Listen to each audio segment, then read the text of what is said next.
Mas. Aku mohon ampun, Mas. Aku janji bakal berubah. Bukankah kita dulu pernah berjanji, Mas?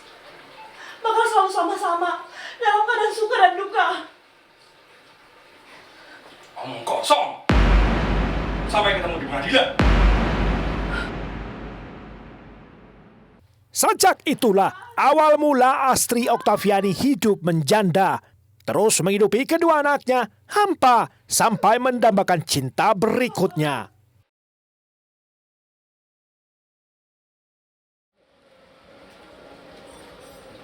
Ketika lukanya pulih sedia kala, Astri mulai membuka hati bagi pria. Ialah Faik Maulana, salah satu pria mencuri hatinya.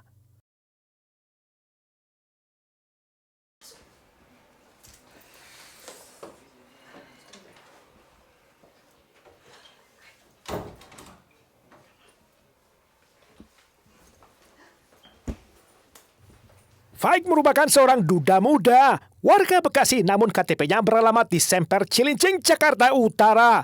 Seperti telaga mencari timba, sang duda terpikat si janda yang mencari cinta.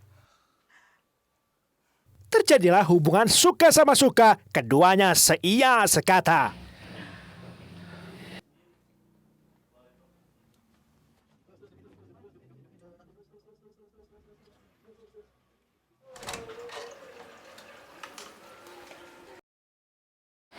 Ubah.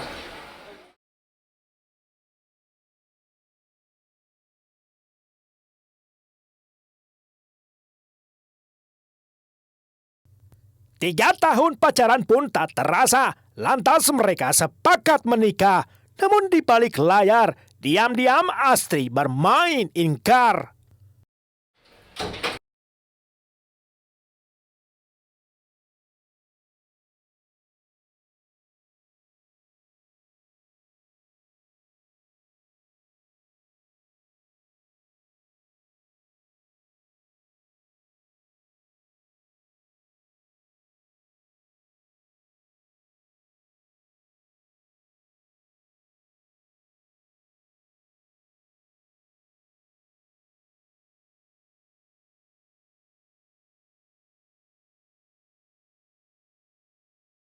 Tidak hanya Faik Maulana, Astri juga menjalin hubungan dengan lain pria.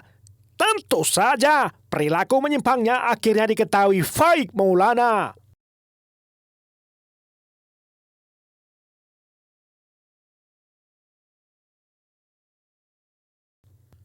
Akibat cemburu buta, murkalah Faik Maulana, sang duda tak sudi dipermainkan cintanya.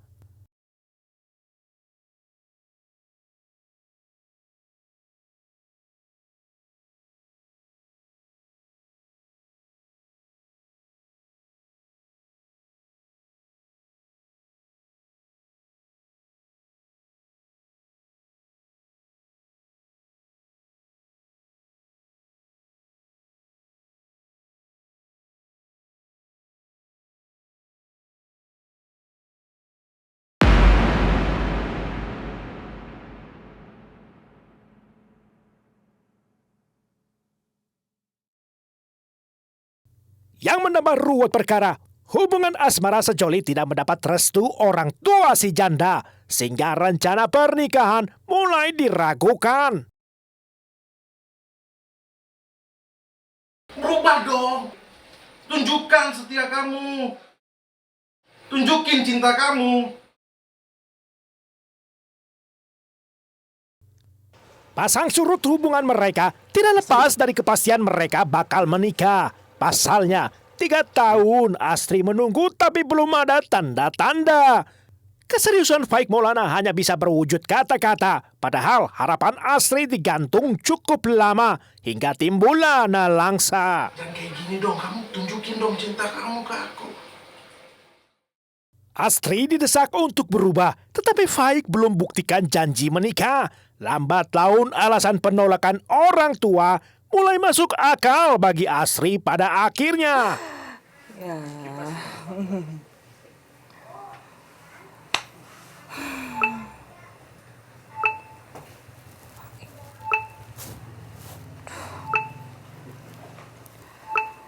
Ngapain ya? Halo, Halo sayang, apa kabar? Aku kangen nih. kabar baik. Makasih. Aku lagi dalam perjalanan ke Depok. Kita ketemuan yuk. Aduh, jangan sekarang deh. Lain waktu aja. Lagi ada anak-anak di rumah. Kalau gitu kita ke apartemen aja. Tapi kamu jemput aku di stasiun Depok ya. Sebentar lagi juga sampai akunya. Boleh deh. Ya udah. Oke. Iya.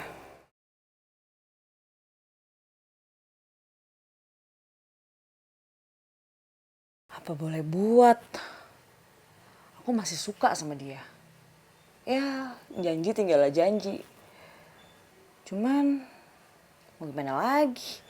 Paling juga diocehin lagi ntar. Entahlah.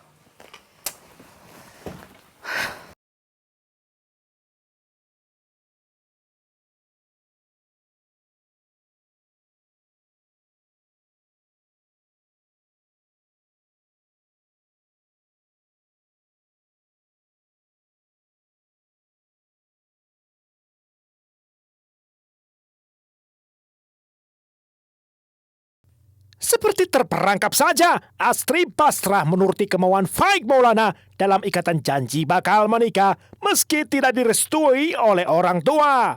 Walau semakin jauh harapan dan keyakinan bakal kawin, sedangkan berat cinta Astri berangsur mendingin.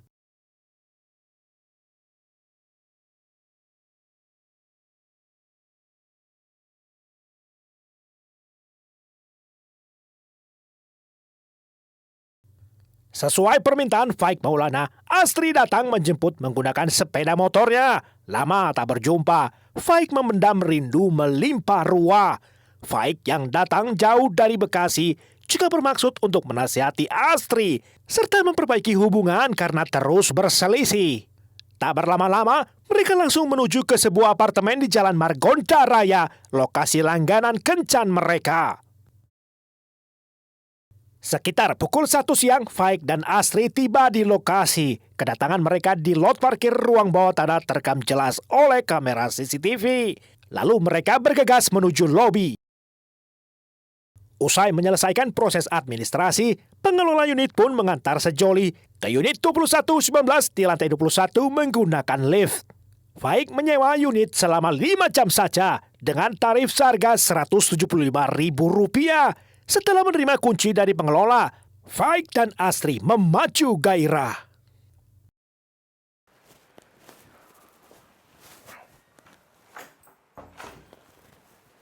Kau bawa apa itu? Tumben bawa kantong segala. Oh ini. Ini tuh cuman palu karet sama lakban. Tadi ada obral, aku beli di Bekasi. Lumayan kan kalau mau nukang di rumah. Udah ada aja kamu.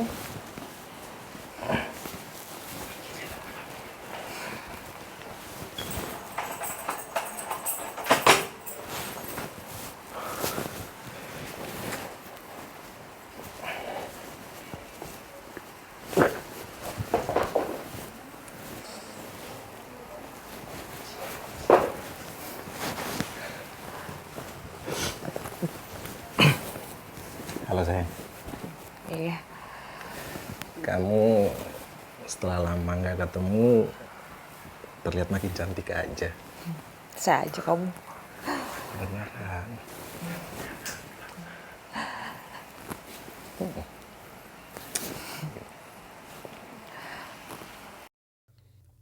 Hatta Astri tak ada rasa curiga, malah berahi meraja. Dengan jurus rayuannya, Faik menggiring Astri untuk bercinta.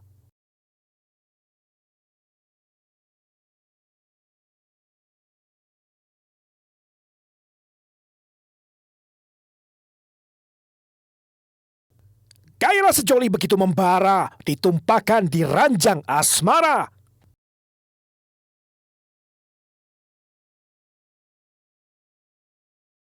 Selesai bercinta, nikmatnya bertahan sesaat saja ketika Faik mulai ceramah soal setia juga janji menikah. Astri.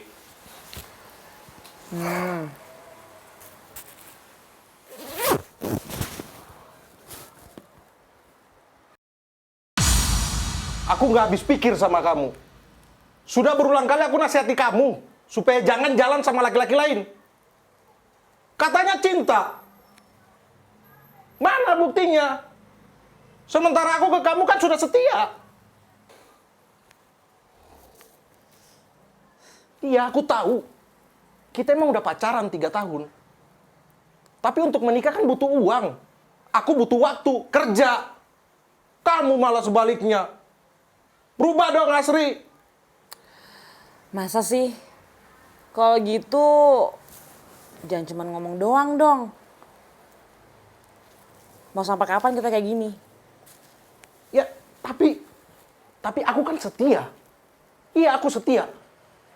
Aku nggak janji mau nikah. Ya, tapi tidur sama orang lain. Kamu kan pernah gagal berumah tangga, aku juga. Berubahlah, Asri. Hentikan permainan kamu. Tunjukin keseriusan kamu. Maka aku juga akan lebih serius.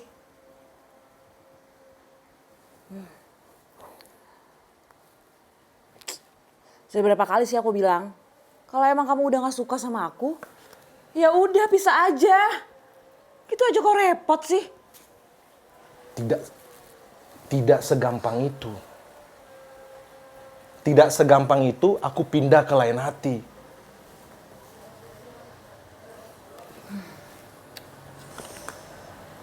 Sayang. Asri. Apa sih? Janganlah kamu abaikan aku. Aku ngomong seperti itu, kamu diam aja. Sayang. Astri.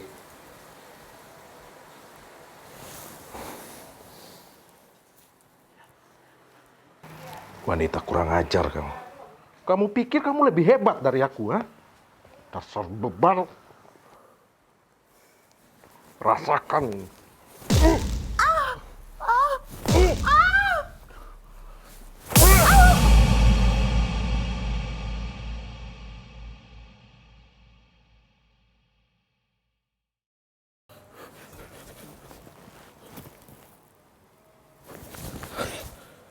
Astaga.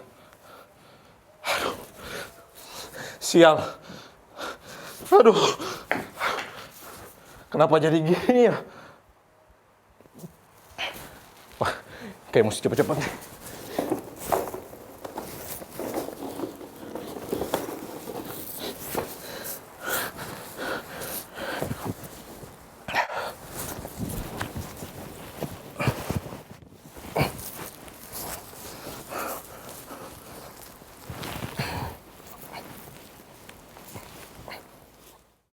Pupuslah nyawa Asri di tangan Faik Maulana. Bahkan harta bendanya dibawa kabur pula. Padahal beberapa saat sebelumnya mereka saling mengumbar cinta. Yang ternyata semu belaka, wujud fata morgana dari nafsu semata.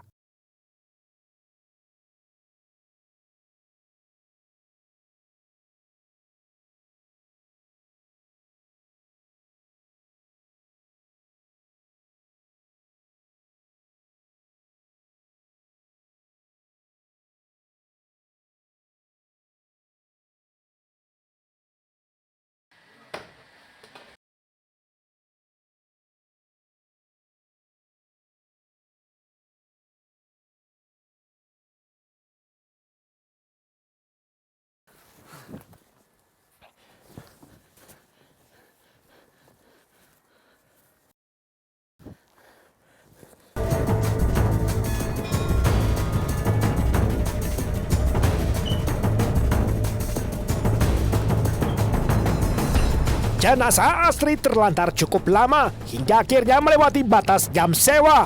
Asri Oktaviani ditemukan sudah tak bernyawa. Pak? Pak, dibuka Pak pintunya Pak. Jam sewanya sudah habis Pak.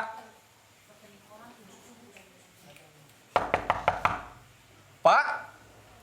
Tolong dibuka Pak. Pak?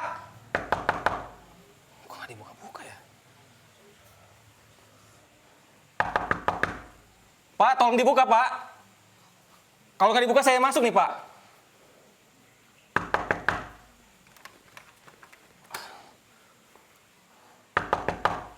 Pak, dibuka, Pak. Saya masuk ya, Pak.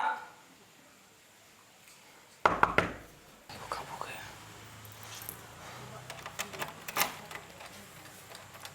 Astagfirullahaladzim. Kenapa diikat ini? Bu? Bu?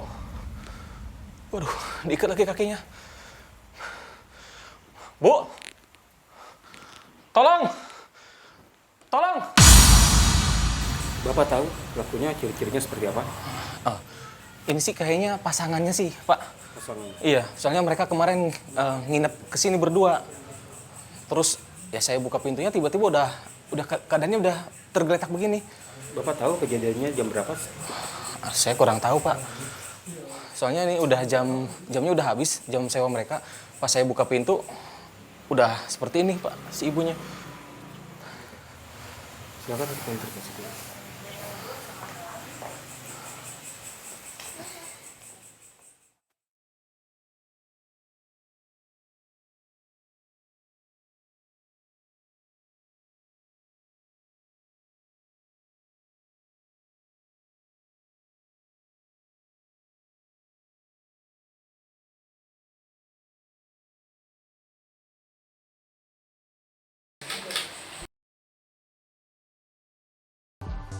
Dan analisa termasuk olah TKP diduga meninggal dunia akibat pembunuhan karena yang bersangkutan meninggal dengan tidak wajar, ditemukan beberapa luka di kepala, kemudian ditemukan juga beberapa alat yang diduga digunakan untuk melakukan kekerasan.